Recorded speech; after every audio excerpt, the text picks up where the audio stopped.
دیکھیں ہر آدمی پیدا ہوتا ہے تو پیدائش کو سیلیبریٹ کرنے کا کوئی نہ کوئی طریقہ ہوگا، ہر عقیدے کے مطابق ہوگا، جو بھی اس کا عقیدہ ہوگا اس کے مطابق ہوگا. کوئی جو ہے نا وہ بپتسمہ دے گا، کوئی جو ہے نا کان میں اذان کہے گا، کسی کے ہاں کوئی رنگ ملا جائے، کچھ نہ کچھ تو ہوگا نا. جو بھی جب پیدا ہوتا ہے تو کوئی نہ کوئی طریقہ اختیار کرتے ہیں، پیدائش کا طریقہ ہے. اس کے بعد ہر مرد ہو یا عورت اس کی شادی ہوگی. نارمل جو ہوتے ہیں، کچھ استثناءات ہو سکتے ہیں جو ساری زندگی شادی نہ کریں، وگرنہ یہ کہ 99% لوگوں کی شادیاں ہوں گی. تو شادی کا طریقہ کیا ہے جی؟ کیسے ہوگی؟ بندھن کیسے بندھے گا؟ پھیرے ڈالیں گے، ایجاب و قبول کریں گے، چرچ جائیں گے، پادری کے سامنے کھڑے ہوں گے. تو ہر مذہب کا شادی کا کوئی نہ کوئی طریقہ ہوگا. اچھا مرے گا تو دفنانے کا کوئی طریقہ ہوگا. یہ سوشل کسٹمز ہے. کتنی چیزیں ہوگی جی؟ عقیدہ ہو گیا، مراسم عبودیت ہو گئی، سماجی رسومات ہو گئی. یہ 3 میدان ہیں کس کے؟ ریلیجن کے. دنیا میں جو مذہب ہے، یہودیت ہو، عیسائیت ہو یا جو دیگر مذاہب ہوں، ان کے بارے میں دنیا یہ کہتی ہے یہ مذہب ہے کا خانہ ہے، اس خانے میں ہم مداخلت نہیں کریں گے. اس معنی میں کہا جاتا ہے ریاست کا کوئی مذہب نہیں ہوتا، یعنی سارے مذہب اس کے اندر جمع ہوتے ہیں. یہ نہیں مطلب کہ وہ بے دین ہوتی ہے، مطلب یہ کہ تمام اس میں لا مذہبیت نہیں ہوتی بلکہ ہمہ مذہبیت ہوتی ہے. لا دینیت ہوتی ہے لیکن ہمہ مذہبیت ہوتی ہے. سارے مذہب اس کے اندر جمع ہو جاتے ہیں. آگے بڑھنے سے پہلے تھوڑا سا یہاں میں چاہتا ہوں کہ اس چیز کو بھی ساتھ ہم ایڈریس کر لیں. اسلام کا اس بارے میں کیا نقطہ نظر ہے؟ دوسروں کو عبادت کرنے کا حق دیتا ہے یا نہیں دیتا ہے؟ دیتا ہے نا. کسی کے عقیدے کو چھیڑتا ہے؟ نہیں چھیڑتا. کسی کو زبردستی مسلمان بناتا ہے؟ نہیں بناتا ہے. اچھا اب تاریخ کے تناظر میں دیکھیں، یہ جو باتیں میں نے ابھی آپ کے سامنے رکھی یہ دنیا نے آج سے 400 سال پہلے سیکھی ہیں. اسلام نے یہ باتیں دنیا کو کب دی ہیں؟ 1400 سال پہلے. تو تاریخی اعتبار سے اس نقطے تک اسلام بہت پہلے پہنچ گیا تھا کہ کسی کے مذہبی معاملات کے اندر ہم نے مداخلت نہیں کرنی. لا اکراہ فی الدین، یہاں دین کا مطلب مذہب لیں، وہ ریلیجن جو کا فیلڈ ہے اس کے اندر دین اسلام مداخلت نہیں کرے گا. ہر شخص کو عقیدے کی آزادی حاصل ہوگی، جو اس کے موڈ آف ورشپ ہیں ان پر عمل کرنے کی اسے اجازت حاصل ہوگی، آزادی حاصل ہوگی. جو اس کے مرنے کے شادی بیاہ کے طور طریقے ہیں اس پر ہم کوئی قدغن نہیں لگائیں گے، اپنی مرضی سے سر انجام دے گا. یہ سب سے پہلے تاریخ انسانی میں یہ چیز نوع انسانی کو محمد رسول اللہ نے دی ہے، صلی اللہ علیہ وسلم، قرآن نے دی ہے. بعد میں انسان اپنے تجربے سے پہنچا آج سے چند سو سال پہلے، اور اب دنیا میں یہ ایک مسلمہ حقیقت ہے کہ کسی کے عقیدے کو چھیڑا نہیں جائے گا، ریاست اس میں مداخلت نہیں کرے گی. اب آ جائیں دوسری چیز کی طرف. اس سے آگے زندگی کا وہ دائرہ ہے جسے اجتماعی دائرہ کہا جاتا ہے. اور اجتماعی دائرہ اس سے مراد کیا ہے؟ سماجی نظام. اب دیکھیے وہ سماجی رسومات تھیں، یہ کیا ہے؟ سماجی نظام. یہاں اقدار طے ہوتی ہیں. آپ کے معاشرے کے اندر اونچ نیچ کے تصورات ہوں گے، کوئی برہمن ہوگا، کوئی شودر ہوگا. اب اس کی بنیاد پر انسانوں کے درمیان تقسیم ہوگی. اس کا تعلق نظام کے ساتھ ہے. یا مساوات ہوگی، سارے برابر ہوں گے. یہ اب آپ نے یہ ایک ویلیو ہے، یہ سوشل ویلیو ہے. شرم و حیا کا معاملہ کیا ہوگا؟ پردے کے احکامات ہوں گے نہیں ہوں گے، کھلی چھٹی ہوگی، شانہ بشانہ ہوگا، یا گھر کی ذمہ داریاں عورتوں کے پاس ہوں گی، کاروبار کی ذمہ داریاں مردوں کے پاس ہوں گی. یہ ساری سماجی معاملات سے اس کا تعلق ہے. یہ سوشل ویلیوز سے اس کا تعلق ہے. وہ سوشل کسٹمز تھی، یہ سوشل ویلیوز ہیں، اقدار ہیں، سماجی اقدار ہیں. یہ ایک خانہ ہو گیا. دوسرا کیا ہے جی؟ معاشی نظام. اب اس میں کمیونزم بھی آپ کے سامنے ایک معاشی نظام کے طور پر موجود ہے، کیپٹلزم بھی آپ کے سامنے ایک معاشی نظام کے طور پر موجود ہے. یہ ایک معاشی سسٹم، یعنی ایک جو اکنامک سسٹم. اس سے آگے جی سیاسی نظام. قانون سازی کیسے ہوگی؟ بادشاہ سلامت ہوں گے، یا یہ کہ صدر محترم ہوں گے، یا وزارت علیہ ہوگی یا عظمیٰ ہوگی، کیا بلا ہوگی، بنے گا کیسے؟ جو جس کے ہاتھ میں گن ہوگی وہ زبردستی بوٹوں سمیت چڑھ جائے گا، آنکھوں میں اتر جائے گا، یا یہ کہ کسی الیکشن کے ذریعے سے کوئی بنے گا، یا اپنے بھائیوں کو کاٹ کے بنے گا، اور جب چڑھ جائے گا تو جب تک اسے کوئی کاٹنے والا نہیں آئے گا نہیں اترے گا. یا یہ کہ 5 سال کے بعد اسے اتارنے کا کوئی بندوبست ہوگا اور اس دوران کوئی الٹی سیدھی حرکت کرے گا تو اس کی امپیچمنٹ کا کوئی طریقہ ہوگا. یہ سارے قانون کیسے بنے گا, کون سا قانون نافذ ہوگا, کون کیسے نافذ ہوگا, اختلاف ہوگا تو کیسے رفع کیا جائے گا, یہ سب سیاسی نظام, حاکمیت کس کی ہوگی, اقتدار اعلیٰ کس کا ہوگا, یہ سیاسی نظام سے متعلقہ باتیں. دنیا کا فیصلہ یہ ہے, سماجی نظام, معاشی نظام, سیاسی نظام, اس کا فیصلہ انسان کریں گے, اس میں کسی مذہب کو دخل دینے کا کوئی حق نہیں. لہذا ریلیجیس فیلڈ وہ آزادی ہے ہر ریلیجن کو. سیکولر فیلڈ, اس میں کسی ریلیجن کو دخل دینے کی اجازت نہیں ہے. یہ دنیا کی تقسیم ہے, دوئی ہے زندگی کے اندر. زندگی منقسم, تفریق ہو گئی زندگی کے اندر. انفرادی کھاتے میں انسان آزاد, اجتماعی کھاتے میں انسان اجتماعیت کا پابند, مذہب کا پابند نہیں, اجتماعیت کا پابند. اب آپ آ جائیں, جتنے بھی دنیا میں مذاہب ہیں جو موجود ہیں, ان کا اس چیز کے ساتھ کوئی کلیش ہے ہی نہیں. ہندو مت کا اس کے ساتھ کوئی کلیش نہیں, کیونکہ وہ اس کے ہاں ہیں ہی صرف وہ انفرادی کھاتا. عیسائیت جو کچھ بچی کھچی ہے اس میں بھی اس میں کوئی کلیش نہیں. اسلام کا کلیش ہے. اسلام کیا ہے جی؟ میں نے ابھی آپ کو بتایا تھا, قرآن نے کیا کہا ہے؟ اسلام ریلیجن ہے, مذہب ہے نہیں. اس نے کہا دین ہے. اب آئیں دین کے لفظ پر. دین کسے کہتے ہیں؟ دین کا لفظ قرآن مجید میں سورہ فاتحہ میں آیا ہے. سب ہم کو یاد ہے, سب کو روز پڑھتے ہیں. مالک یوم الدین. کیا ترجمہ کرتے ہیں؟ بدلے کے دن کا مالک. تو دین کا مطلب کیا ہوا وہاں پہ؟ بدلہ. تو جب بدلہ ہوتا ہے, اب ظاہر ہے اس کے ساتھ, اب آپ سمجھیں, یہ بدلے کا دن کون سا دن ہوگا؟ یہ بدلے کا دن آخرت کا دن. بدلہ کیا ہوگا؟ یا جنت ہوگی یا دوزخ ہوگی. تو جنت جسے ملے گی اور جسے دوزخ ملے گی, کسی اصول پر ملے گی یا بس پسند ناپسند پہ ملے گی؟ جو اصول ہیں وہ کوئی قانون ہے, کوئی ضابطہ ہے. یعنی جو اس اصول کے ساتھ, اس ضابطے کے ساتھ وفادار ہوگا, تابعداری کرے گا, پابند ہوگا, اسے انعام ملے گا. اور جو اس کی خلاف ورزی کرے گا اسے سزا ملے گی. تو اس کا مطلب بدلے کا لازمی تقاضا یہ ہے کہ کوئی اصول, کوئی قانون, کوئی ضابطہ ہو.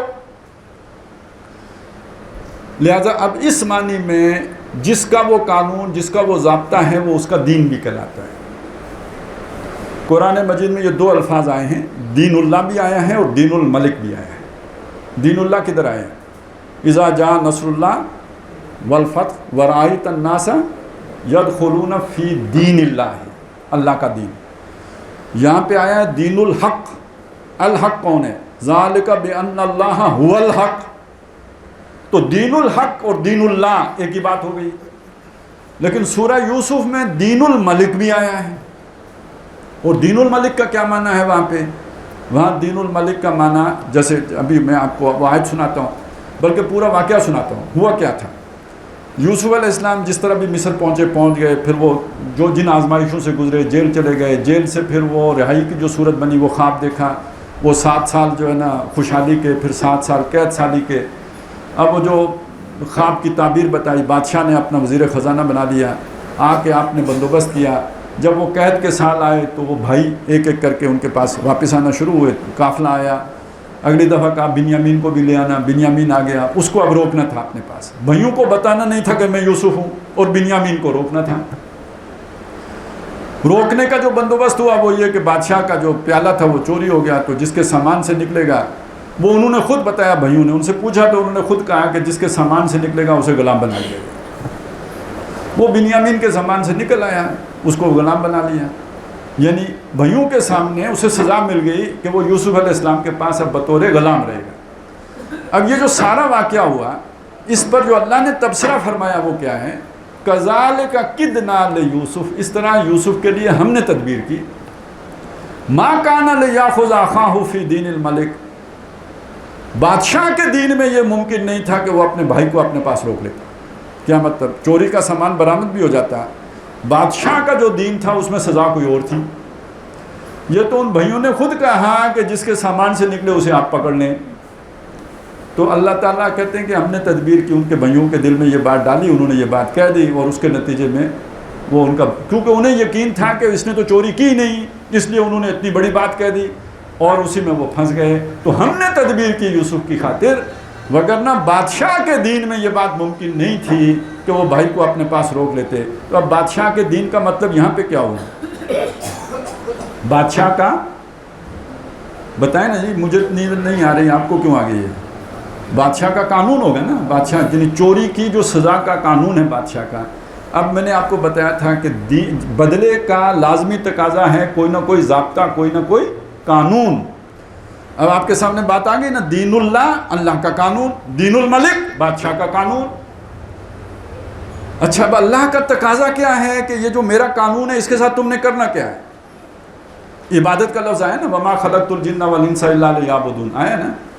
یہ عبادت کا مطلب کیا ہوتا ہے؟ عبادت کا مطلب ہوتا ہے غلام جیسے اپنے آقا کی مرضی کے خلاف نہیں کر سکتا، اس طرح تم نے اپنی پوری زندگی اللہ کی مرضی کے تابع، اللہ کے قانون کے تابع، کسی ایک حکم کی خلاف ورزی نہیں کرنی ہے. غلام کے پاس اختیار نہیں ہوتا کسی حکم کا انکار کرنے کا. تمہارے پاس کوئی اختیار نہیں ہے اللہ کے اس ضابطے کا انکار کرنے کا.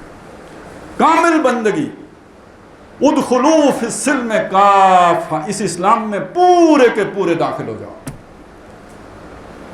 اور اگر تم نے آدھا تیتر آدھا بٹیر کیا، بہت سخت سزا ہے اس کی، کیونکہ یہ یہودیوں نے کیا تھا اور ان کو اللہ نے سنایا افتؤمنون ببعض الکتاب وتکفرون ببعض، کیا تم اللہ کے بعض باتیں مانتے ہو اور بعض نہیں مانتے ہو؟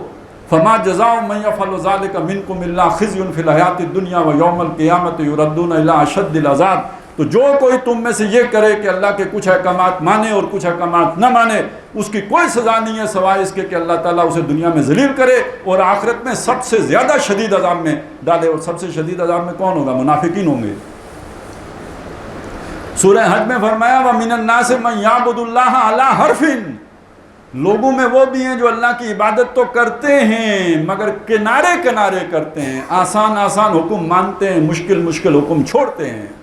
خسرت دنیا والآخرہ، ان کی دنیا بھی برباد ہے، آخرت بھی برباد ہے. واضح ہو گیا نا کہ اگر کچھ احکام پہ چلے کچھ پہ نہیں چلے تو اللہ کے ہاں وہ سب کس سے ضرب کھا جائے گا؟ صفر سے. شیطان نے صرف ایک حکم نہیں مانا تھا، بلا من کسب سیئۃ واحاطت بہ خطیئتہ فاولئک اصحاب النار هم فیہا خالدون. یوں اللہ مہربانی فرمائے تو علیحدہ بات ہے، پکڑنے پہ آئے تو ایک نافرمانی پر بھی دوزخ مستقلاً دوزخ میں بھی ڈال دے، کوئی چھڑانے والا نہیں. تو تقاضا سمجھ میں آیا؟ عبادت کا مطلب سمجھ میں آیا؟ وہ جو اللہ کا قانون ہے، وہ جو اللہ کا ضابطہ ہے، وہ جو اللہ نے آپ کو نظام میں جو زندگی گزارنے کے طریقے بتائے ہیں، کلی طور مکمل طور پر ان پر عمل درآمد کرو، ان میں سے کسی حکم کو چھوڑو نہ. یہ ہے عبادت، اس کے لیے بنایا وما خلقت الجن والانس الا لیعبدون.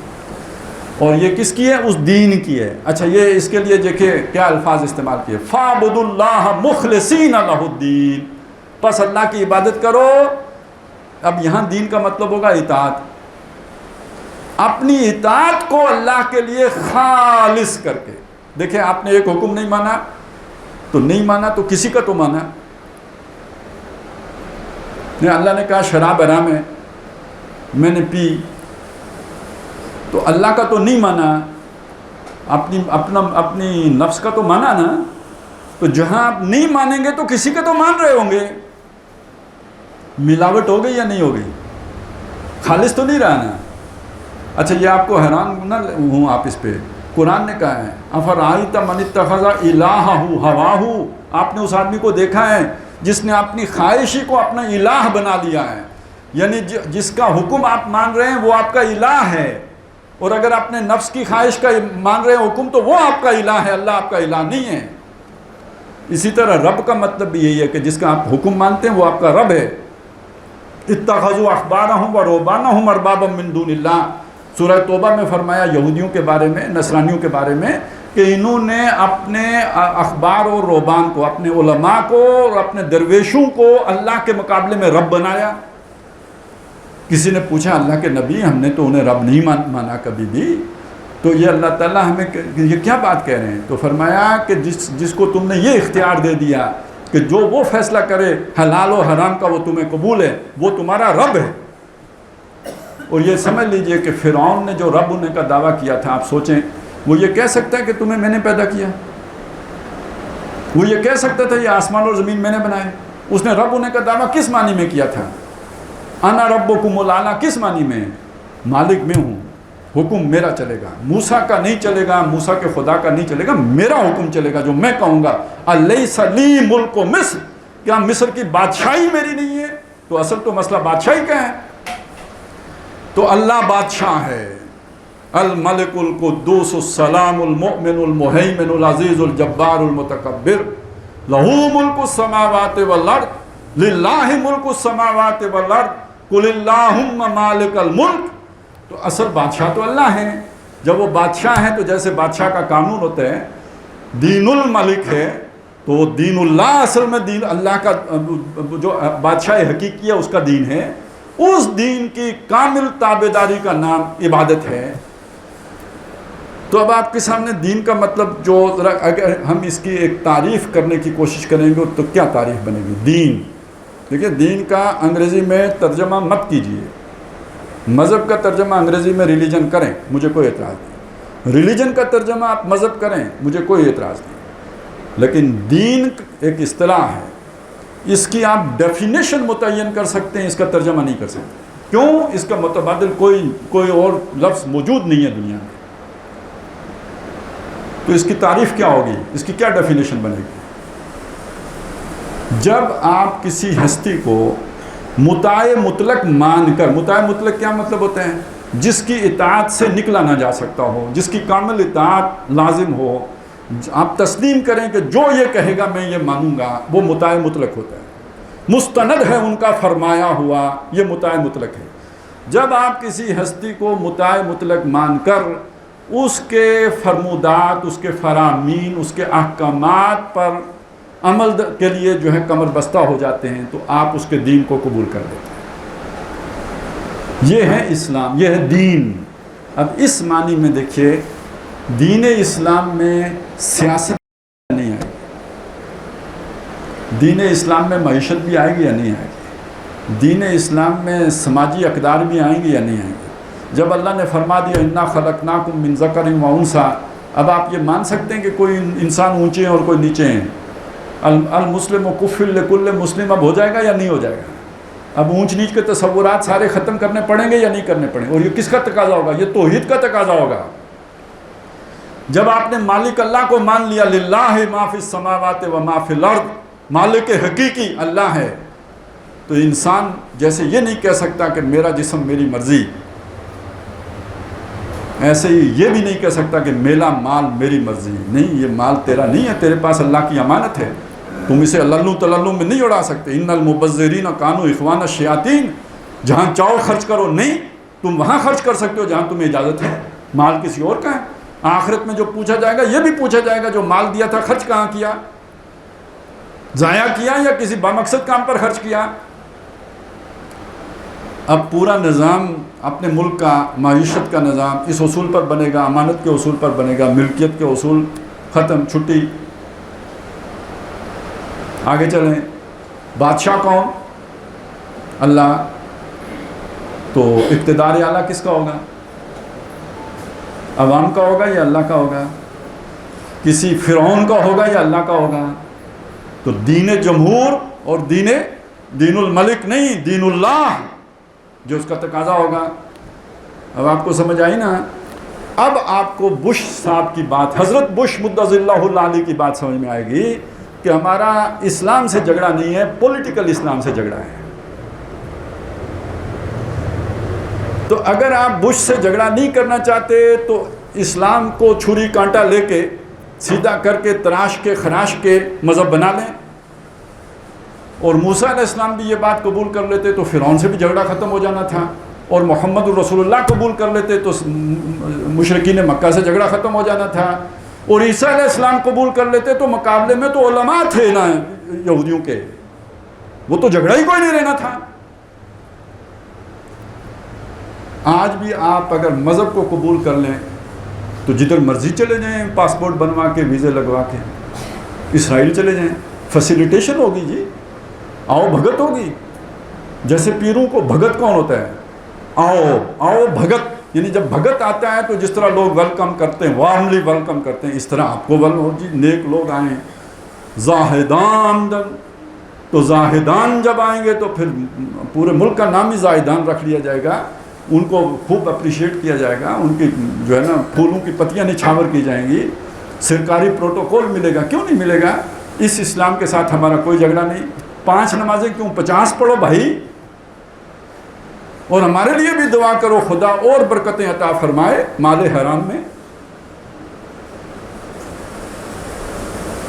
اس سے ہمارا پانچا ٹخنوں سے کیا، گھٹنوں سے اوپر کرو. ہم آخر ہاکی کھیلتے ہیں، نکر پہن کے کھیلتے ہیں، تو ہمیں تم پر کیا اعتراض ہے؟ No problem. لیکن اگر آپ بات کرو گے پولیٹیکل اسلام کے تو پھر جھگڑا ہے، پھر لڑائی ہے، پھر ہم نہیں چھوڑیں گے. تو اب پہلی بات تو یہ آپ سمجھ لیجئے، یہ اسلام دین ہے، مذہب نہیں ہے.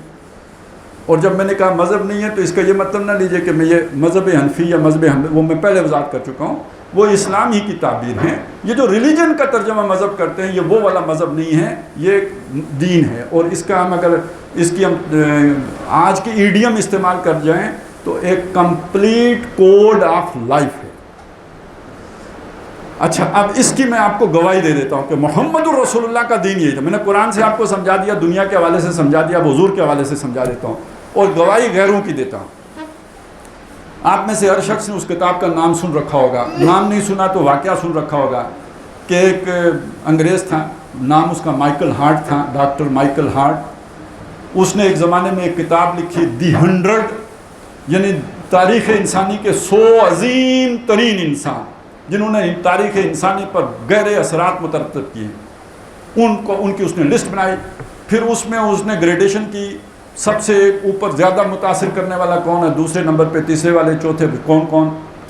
خود کرسچن ہے، لیکن یہ کہ اس نے محمد الرسول اللہ صلی اللہ علیہ وسلم کو سب سے ٹاپ پہ رکھا. اب آپ سوچ سکتے ہیں کہ تھوڑی بہت بھی ڈنڈی مارنے کا موقع ہوتا تو وہ کچھ کرتا، کوئی بہت ہی بڑا فرق تھا، مجبور ہوتا، نہیں تو اس کی اپنے جو انٹلیکچوئل ہونے کے اوپر جو ہے نا وہ سوالیہ نشان لگ جاتا ہے. مجبوری بن گئی، اس نے حضور کو سب سے اوپر رکھا. میں پھر کہتا ہوں 20-25 نمبروں کا فرق ہوتا ہے نا تو اس نے ضرور ڈنڈی مار جانی تھی. اتنا بندہ کر ہی لیتا ہے. یہ اتنا بڑا فرق تھا کہ اس کے لیے ممکن نہیں تھا. پھر اس نے بتایا کہ یہ میں نے آخر اس نے جسٹیفیکیشن تو دینی تھی نا، اپنے بھائی لوگوں کو بھی تو بتانا تھا کہ میں نے یہ کام کیوں کیا الٹا. پھر اس نے بتایا this is because he is the only person. کون؟ محمد رسول اللہ. اکلوتی شخصیت ہے انسانی تاریخ کی، supremely successful in both religious and secular field.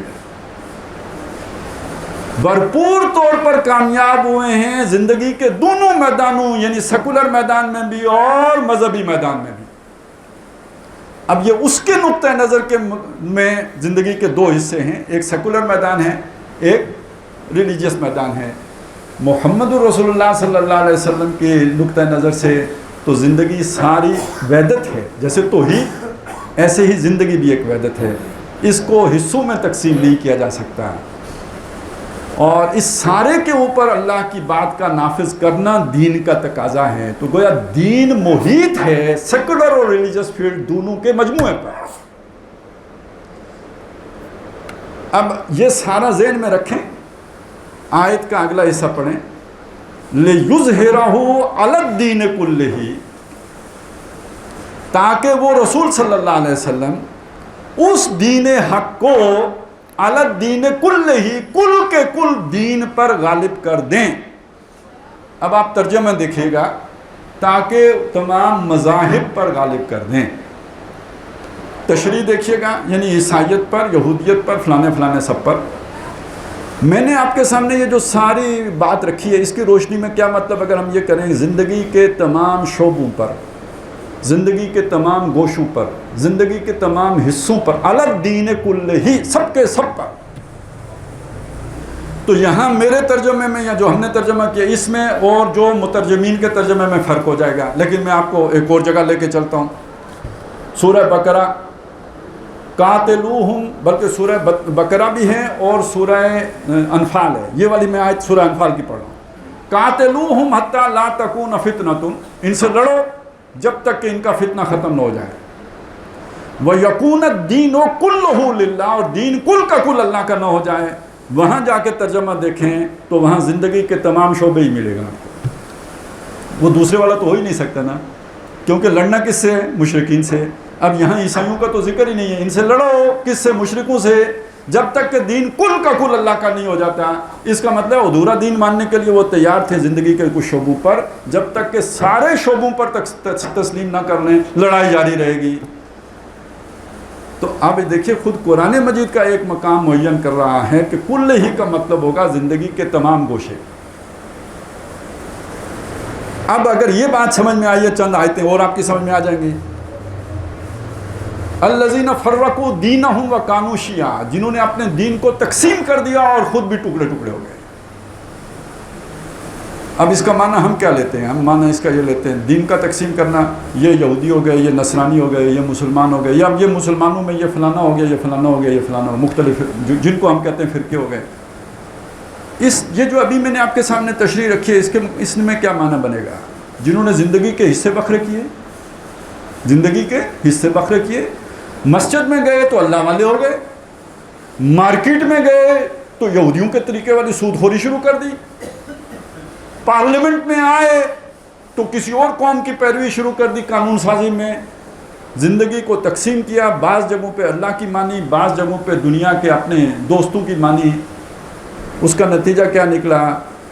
خود بھی تقسیم ہو گئے، مسٹر اور ملا کی تقسیم وجود میں آ گئی، اور پھر آپس کی لڑائیاں بھی ہیں. اب یہ جو کچھ چترال میں ابھی تھوڑے دن پہلے ہوا، یا اس سے پہلے جو سوات میں ہوا تھا، اور یہ سارا کیا ہے؟ یہ مسٹر ملا لڑائی ہے نا. مسلمان آپس میں ایک دوسرے سے پوری دنیا میں جو لڑ رہے ہیں تو کس بنیاد پہ لڑ رہے ہیں؟ ایک طرف سیکولر مسلمان ہیں اور دوسری طرف وہ جسے آپ ٹریڈیشنلسٹ کہتے ہیں وہ ہیں. تو اب یہ آپس میں پڑ گیا نا پھڈا. یہ تقسیم کس بنیاد پر ہے؟ یہ اسی بنیاد پر ہے. الذین فرقوا دینہم، جنہوں نے دین پھاڑا، یعنی اپنی زندگی کو پھاڑ کے حصوں میں تقسیم کیا. وکانوا شیعا، ایک نے دنیا لے لی، دوسرے کو مسجد دے دی. ایک فرنگی بت کدے میں کھو گیا، دوسرا تے محراب و ممبرس ہو گیا. تو دین تقسیم ہوا یا نہیں ہوا؟ اگر وہ وحدت تھی تو منقسم ہو گیا. تو الذین فرقوا دینہم وکانوا شیعا. اب اس کو آپ اگر سامنے رکھیں، کچھ اور نتائج ہیں، میں ابھی بس وہ ان کا ذکر کر دیتا ہوں، باقی تفصیل انشاءاللہ آئندہ کریں گے. آپ کے سامنے ایک سوال آئے گا. ابھی ہم نے دیکھا ایک ریاست کے اندر کئی مذہب ہو سکتے ہیں یا نہیں ہو سکتے؟ ہو سکتے ہیں. اسی پر قیاس کر کے سمجھ لیجئے کہ ایک بادشاہ کے کئی وزیر ہو سکتے ہیں، لیکن ایک ریاست میں کئی بادشاہ بھی ہو سکتے ہیں؟ نہیں ہو سکتے. تو ایک ریاست میں کئی مذہب ہو سکتے ہیں، ایک ریاست میں کئی دین بھی ہو سکتے ہیں. یہ ممکن ہے کہ دین جمہور بھی ہو، دین اللہ بھی ہو. یہ ممکن ہے کہ دین الملک بھی ہو اور دین اللہ بھی ہو. دین ایک ہی ہوگا جب بھی ہوگا. ایک خطہ ارضی پر ایک وقت میں ایک ہی دین ہو سکتا ہے. اب ایک لاجک آپ اپنے سامنے رکھ سکتے ہیں. جب کوئی دین ہے، دین لیکن بطور دین کسی خطہ ارضی پر غالب نہیں ہے، غالب دین کوئی اور ہے، تو دو دین ایک وقت تو ہو نہیں سکتے. تو یہ دین اپنی موجودگی کیسے کرے گا؟ مذہب بن کے کرے گا. کیونکہ دین کی حیثیت سے تو یہ موجود ہی نہیں، ایگزسٹ ہی نہیں کر رہا. دین تو کوئی اور ہے جو غالب ہے. دین تو ہوتا ہی غالب ہے، مغلوب تو دین ہوتا نہیں. تو جب وہ مغلوب ہو گیا تو دین رہتا نہیں. اب وہ مذہب کی حیثیت سے باقی رہے. اب اس وقت دنیا میں اسلام بطور مذہب باقی ہے، بطور دین باقی نہیں ہے. کتابوں میں بطور دین باقی ہے، میری اس تقریر میں بطور دین تھا ابھی جو میں نے آپ کے سامنے رکھا. عمل میں دین دنیا میں کہیں نہیں ہے. دنیا سے دین رخصت ہو چکا ہے، اور دنیا میں اسلام کے نام پر جو شے باقی ہے وہ مذہب ہے، دین نہیں ہے. ہم رخصت ہوئے اوروں نے سنبھالی دنیا، پھر نہ کہنا ہوئی توحید سے خالی دنیا. تو یہ دنیا توحید سے خالی دنیا ہے، اس میں توحید نہیں ہے. اور یہ بات اگر اقبال نے کہی ہے تو محمد رسول اللہ صلی اللہ علیہ وسلم اس کی پیشن گوئی کر کے گئے ہیں. کہ بدا الاسلام و غریباً، یہ جو اسلام دین تھا یہ شروع ہوا تو اجنبی تھا، فسیعود کما بدا، یہ عنقریب لوٹ کے اجنبی ہو جائے گا۔ اجنبی کیا ہے؟ کتاب میں تو ہے، عمل میں نہیں ہے تو اجنبی ہے۔ عمل میں ہوتا ساری دنیا اس سے واقف ہوتی، کتاب میں ہے تو مولوی صاحب واقف ہیں، باقی لوگوں کو کیا پتا؟ اور مولوی صاحب بھی واقف ہیں تو بولیں تو بش پیچھے آ جاتا ہے ڈنڈا لے کے، اور ڈنڈے والا نہ ہو تو عیار عقل لے کے آ جاتا ہے، کاؤنٹر نیریٹو والا علامہ۔ تو لوگ علامہ کی سنتے ہیں کیونکہ میڈیا پہ تو وہ بات کرتے ہیں، مولوی کی کون سنتا ہے مسجد میں آ کے؟ 74 ٹیلی ویژن اسٹیشنوں کے اوپر تو وہ بولے گا نا، اس کی اذان دجال کی سنائی دے گی، اس کی کون سنے گا؟ اور وہ کہے گا کاؤنٹر نیریٹو، یعنی مذہب ہے یہ، روایت میں مذہب ہے یہ، دین تو ہے نہیں۔ تو اسلام شروع ہوا تو اجنبی تھا اور یہ واپس اجنبی ہو گیا۔ اور یہی نہیں، یہ بھی فرمایا لا یبقا، یعنی یوشک ان یاتی علی الناس زمانون، ڈر ہے کہ لوگوں پر ایک ایسا زمانہ آ جائے گا لا یبقا من الاسلام الا اسمہ، اسلام میں اس کے نام کے سوا کچھ نہیں بچے گا، ولا یبقا من القرآن الا رسمہ، اور قرآن میں اس کے الفاظ کے سوا کچھ نہیں، یعنی عمل کہاں ہے؟ الفاظ ہیں باقی، اور جو عمل ہے وہ مذہب پر عمل ہو سکتا ہے، دین پر تو عمل ہو ہی نہیں سکتا۔ سود حرام کر سکتے ہیں، پردہ نافذ کر سکتے ہیں، اقتدار اعلیٰ اللہ کو سونپ سکتے ہیں، تو کس پر عمل ہو رہا ہے؟ مذہب کی حیثیت سے باقی ہے، دین کی حیثیت سے باقی نہیں ہے۔ اے خاصائے خاصان رسول وقت دعا ہے، امت پہ تیری آ کے عجب وقت پڑا ہے، وہ دین کے جو بڑی شان سے نکلا تھا وطن سے پردیس میں، وہ آج غریب الغربا ہے، اور پستی کا کوئی حد سے گزرنا دیکھے، اسلام کا گر کر نہ ابھرنا دیکھے، مانے نہ کبھی کہ مدح ہر جزر کے بعد دریا کا ہمارے جو اترنا دیکھے، تو وہ اسلام کی طرح ہے۔ تو یہ سورہ صف کی یہ آیت ذرا ذہن میں رکھیے گا، اس حد تک بات آپ کے سامنے آ گئی ہے کہ یہ آیت معین کیا کر رہی ہے کہ اسلام دین ہے، محمد الرسول اللہ صلی اللہ علیہ وسلم دو چیزیں لے کے آئے ہیں، الہدا اور دین الحق۔ اچھا، یہ بھی ایک اشکال آپ کے ذہن میں ہوگا کہ یہ قرآن اور دین میں فرق کیا ہے، یہ انشاءاللہ تعالی ہم اگلی نشست میں اس کو بھی رفع کرنے کی کوشش کریں گے۔ اور اس سے آگے یہ کہ یہ دین اور الہدا اور دین حضور کو اس لیے دیے تاکہ وہ اس دین کو پوری زندگی کے اوپر غالب کر دیں، وَلَوْ كَرِهَ الْمُشْرِكُونَ، خواہ یہ بات مشرکوں کو۔ اب یہاں دیکھیے دین اصل میں مترادف ہے عدل کا، انصاف کا، لِيَقُومَ النَّاسُ بِالْقِسْطِ، تاکہ لوگ انصاف پر کھڑے ہو جائیں۔ تو مشرک کون ہوتا ہے؟ جو ظالم ہوتا ہے، اِنَّ الشِّرْكَ لَظُلْمٌ عَظِيمٌ، یعنی یہ مفاد یافتہ طبقہ ہوتا ہے، ظلم کی بنیاد پر مفادات سمیٹ رہا ہوتا ہے۔ تو اس مفاد یافتہ طبقے کو یہ بات ناگوار ہوتی ہے، دین عادلانہ نظام ہے، وہ اسے گوارا نہیں۔ مذہب دوائیں کرانے کے لیے تمام ظالم حاضر ہوں گے، موجود ہوں گے، چندہ ظالم دیتے ہیں، غریب آج ایک ٹیکس دے کے اس کے پاس کہاں پیسے ہیں کہ وہ قالین نے لا کے بچھائے گا؟ گھر روٹی کے لیے پیسے نہیں ہیں تو مسجد میں قالین اور ایئر کنڈیشن کے لیے پیسے کہاں سے وہ دے سکتا ہے؟